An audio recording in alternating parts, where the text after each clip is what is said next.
Hello friend, this is Shivani Chauhan. Welcome to easy path education. आज हम करेंगे आईटेक फर्स्ट सेमेस्टर के लैंग्वेज 1 की क्लास को, लैंग्वेज 1 के यूनिट 2 को कंप्लीट। यूनिट 2 का ये जो आज हम टॉपिक करेंगे वो यूनिट 2 का लास्ट टॉपिक होगा, that is summarising and paraphrasing techniques. हम जानेंगे कि समराइजिंग क्या होता है, पैराफ्रेजिंग क्या होता है, क्या क्या इनकी टेक्निक्स होती हैं, कैसे आप ये कर सकते हो। तो आज की जो वीडियो होगी वो वीडियो नंबर 21 होगी। स्टार्ट करते हैं आप हमारा टॉपिक।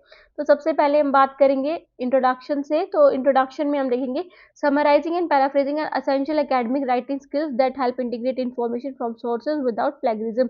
तो ये ऐसी राइटिंग स्किल्स हैं, एकेडमिक राइटिंग स्किल्स हैं जो बहुत ही ज़रूरी होती है आपके लिए, जिससे आप इंफॉर्मेशन को इंटीग्रेट कर सकते हो। मतलब बहुत सारे सोर्सेज से लेकर आप एक तरह से इनको शॉर्ट में लिख सकते हो, या आप लिख सकते हो, नोट्स बना सकते हो विदाउट प्लेगरिज्म। मतलब प्लेगरिज्म क्या होता है, जब आप किसी और का काम चोरी करके लिखते हो, इट मीन्स कि किसी और का काम अपना काम बना के लिख देते हो, तो उससे प्लेगरिज्म आ जाता है। और प्लेगरिज्म से क्या होता है, आपकी रेपुटेशन डाउन हो सकती है।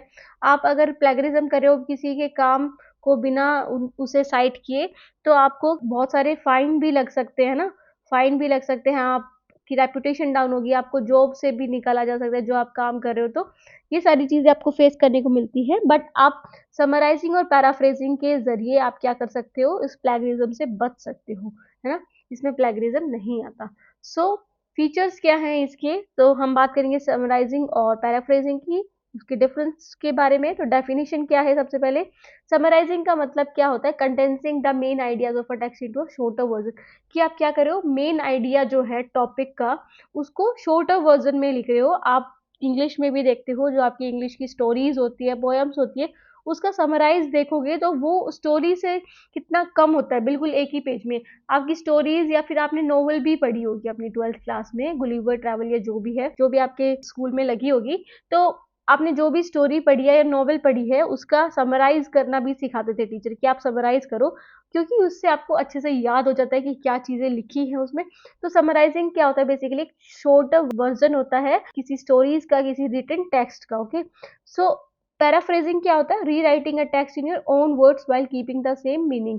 तो पैराफ्रेजिंग क्या होता है, जब आप किसी के काम को दोबारा से अपनी लैंग्वेज में लिख रहे हो, है ना, उसको बिल्कुल एज इट इज कॉपी नहीं कर रहे हो, अपनी लैंग्वेज में लिख रहे हो बना के, है ना। जैसे कि आप अपने एग्जाम्स में भी करते हो कि आप एज इट इज तो कुछ भी नहीं लिखते ना, आप खुद से एक रिक्रिएट करते हो, या फिर उस जो आपको समझ में आया है उसका अलग अपने वर्ड्स में लिखते हो, ठीक है, उसके बारे में। सो लेंथ कैसी होती है, इसमें शॉर्टर होती है ओरिजिनल से, ओरिजिनल से बहुत छोटा होता है क्या, समराइजिंग।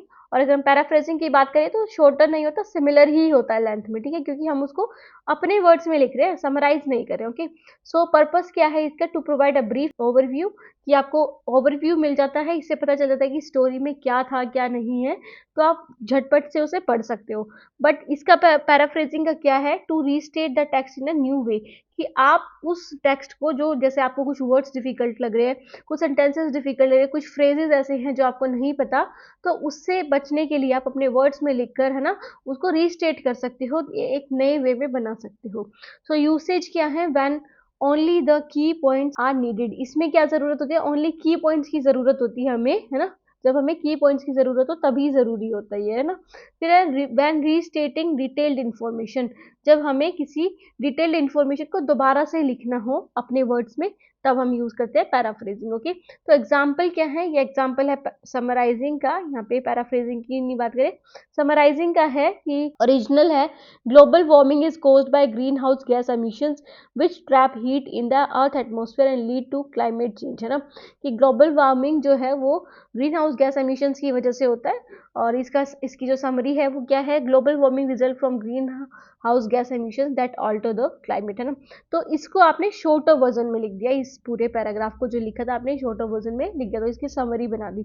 तो यही होता है समराइजिंग। ओके, ये मत सोचना कि पैराफ्रेजिंग का है ये एग्जाम्पल समरी का ही है, ठीक है, समराइजेशन का ही है, तो ये इसी में आता। ओके, फिर उसके बाद आते हैं हम टेक्निक्स क्या है, मतलब स्टेप्स क्या है फॉर इफेक्टिव समराइजेशन, ठीक है, क्या क्या स्टेप्स लेने चाहिए, आप कैसे समराइज कर सकते हो। तो सबसे पहले तो आपको समझना होगा कि क्या लिखा हुआ है, उसको रीड करो, अंडरस्टैंड करो, उसे समझो, आइडेंटिफाई द की पॉइंट्स देखो, कि जो आप एक तरह से जो की पॉइंट्स हैं उनको देखो, और फिर सपोर्टिंग डिटेल्स उस उसके रिगार्डिंग जो सपोर्टिंग डिटेल्स है उसको पढ़ो, देखो, समझो। फिर हाईलाइट द इम्पोर्टेंट इन्फॉर्मेशन, जो भी इम्पोर्टेंट इन्फॉर्मेशन है जो आपको लग रही है कि इंक्लूड होनी चाहिए, उसको हाईलाइट करो। Focus on main arguments, finding and conclusion, कि सबसे पहले तो ये देखो कि इसमें आर्ग्यूमेंट मतलब इसमें बातचीत क्या हो रही है। कोई भी आप पोएम लिख रहे हो, पोएम का समराइजेशन कर रहे हो, नोवेल का कर रहे हो, तो आर्ग्यूमेंट देखो और फिर ये देखो कि क्या हल निकला, सॉल्यूशन क्या निकला और कंक्लूजन क्या रहा।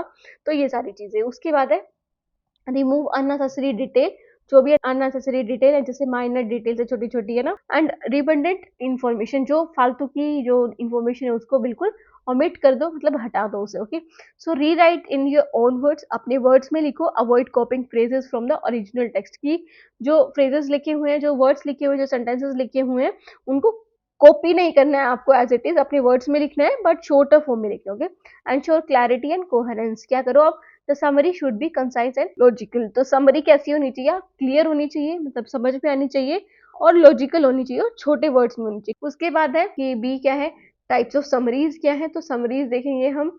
तो सबसे पहले बात करते हैं एब्स्ट्रैक्ट समरी की। एब्स्ट्रैक्ट समरी क्या है, use in research paper and report. तो एब्स्ट्रैक्ट समरी है जो, जब आप एब्स्ट्रैक्ट समरी बनाते हो, रिसर्च पेपर और रिपोर्ट्स में यूज होती है, जैसे कि अ brief overview of a studies objective methods and conclusion, कि आप फॉर एग्जांपल आप रिसर्च कर रहे हो, आप रिसर्चर हो, है ना, या फिर कोई भी रिसर्चर है वो क्या करता है एज अ रिसर्चर, मैं बताती हूँ कि आपको रिसर्च पेपर्स बनाने होते हैं जिसमें आप अपने जो स्टडी है, जिस पे आप स्टडी कर रहे हो, जिस प्रॉब्लम पे, उसका ब्रीफ ओवरव्यू देना होता है, एकदम से, जो एक चुटकी में पढ़ा जाए, मतलब एक पेज का ही देना होता है, जिसमें आप ऑब्जेक्टिव्स लिखते हो कि आपकी जो रिसर्च है उसका ऑब्जेक्टिव क्या है, मेथड्स कौन से यूज करोगे, और कंक्लूजन क्या रहा आपकी रिसर्च। ओके, तो ये फिर उसके बाद है एग्जीक्यूटिव समरी। तो एग्जीक्यूटिव समरी में फाउंड इन बिजनेस डॉक्यूमेंट, तो ये बिजनेस डॉक्यूमेंट्स में ज़्यादा काम आता है। So a condensed version of a business proposal और रिपोर्ट।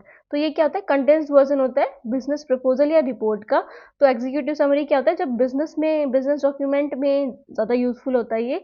इसमें बिजनेस जो प्रपोजल होता है, जो भी जैसे प्रपोजल बनाते हैं बिजनेस में कि आपको क्या, कौन से प्रोडक्ट के बारे में जानना है ना, कौन से प्रोडक्ट, कौन सी चीज़ हमें प्रॉफिट दे रही है, तो ये सारी चीज़ें आप रिपोर्ट करते हो तो समरी फॉर्म में कर देते हो। ओके, फिर है पैराग्राफ समरी। तो पैराग्राफ समरी क्या होता है, use in essays and reviews. तो ये किस में आते हैं, ऐसे और रिव्यूज में काम आते हैं, है ना, जब आप ऐसे लिखते हो या फिर आप किसी चीज़ का रिव्यू देते हो, जैसे कि a short paragraph highlighting the main idea of an article, कि आप एक पैराग्राफ लिख रहे हो जो एक आर्टिकल का, जो जैसे न्यूज़पेपर में हो गया, या फिर आपके किसी इंग्लिश के लिटरेचर में हो गया ना, तो आप उसका शॉर्ट पैराग्राफ लिख सकते हो। उसके बाद है बुलेट पॉइंट।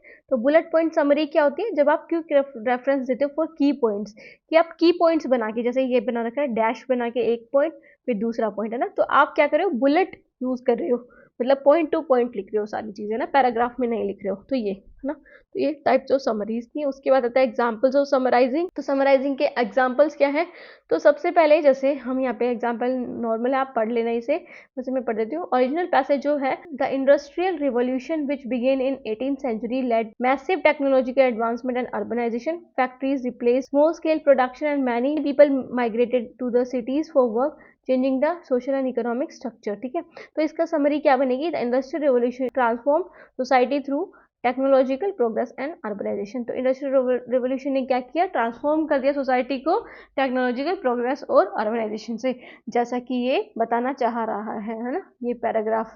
तो इन्होंने ये जो फालतू की इन्फॉर्मेशन, जैसे स्मॉल स्केल प्रोडक्शन, इनको हटा दिया, बिल्कुल ओमिट कर दिया ना, सोशल इकोनॉमिक स्ट्रक्चर ये सब हटा दिया, और जो नॉर्मल बात थी, जो मेन बात थी, वो लिख दी, है ना। सो उसके बाद है पैराफ्रेजिंग टेक्निक। तो पैराफ्रेजिंग टेक्निक क्या होता है, क्या होता है, ये तो हमने देख लिया था। अब स्टेप्स देखते हैं कि कैसे कर सकते हो आप इसे।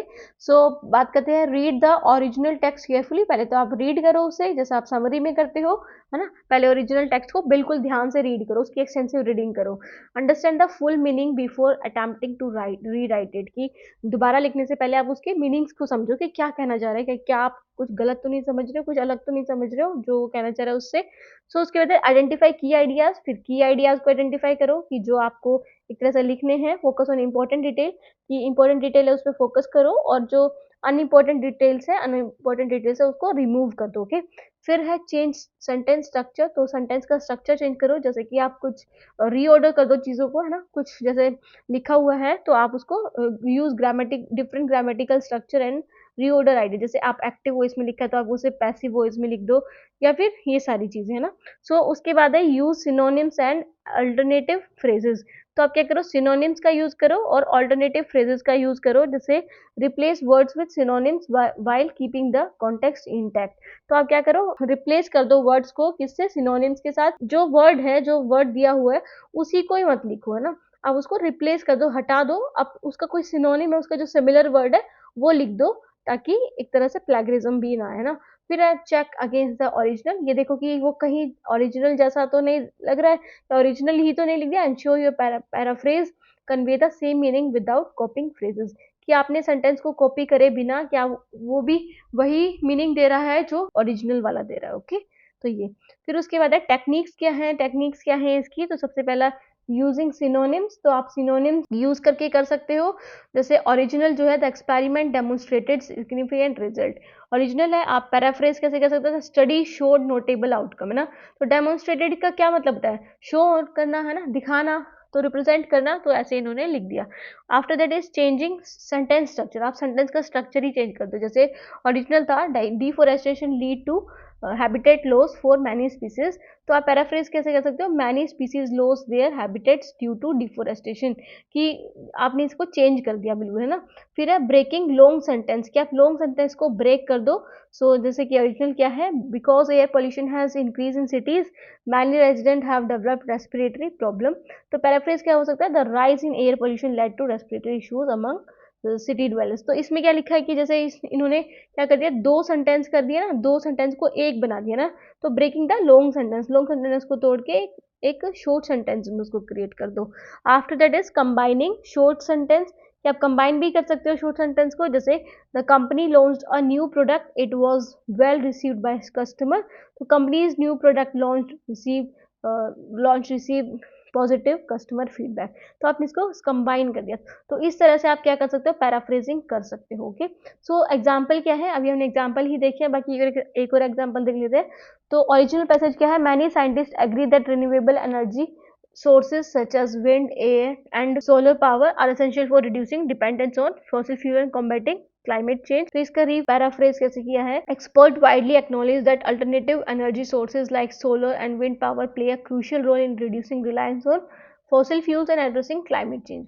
तो ये दोनों ही सेम ही बातें बता रहे हैं, बिल्कुल अलग अलग वर्ड्स में ना, इनको बिल्कुल अलग कर दिया। जैसे मैनी साइंटिस्ट की जगह उन्होंने एक्सपर्ट का यूज कर दिया, है ना। तो अल्टरनेटिव एनर्जी सोर्सेज की को यूज कर दिया, रिन्यूएबल एनर्जी रिसोर्सेज की जैसे, है ना। तो ये सारी चीजें उन्होंने चेंज कर दी ताकि कॉपी ना लगे बिल्कुल। तो कुछ टूल्स है समराइजिंग एंड पैराफ्रेजिंग की, जहाँ पे आप समराइज कर सकते हो डेटा को अपने और पैराफ्रेज कर सकते हो। तो जैसे ग्रामर चेकर है, या फिर ग्रामरली भी एक ऐप है, ग्रामरली, जहाँ पे आप समराइज कर सकते हो, पैराफ्रेज कर सकते हो।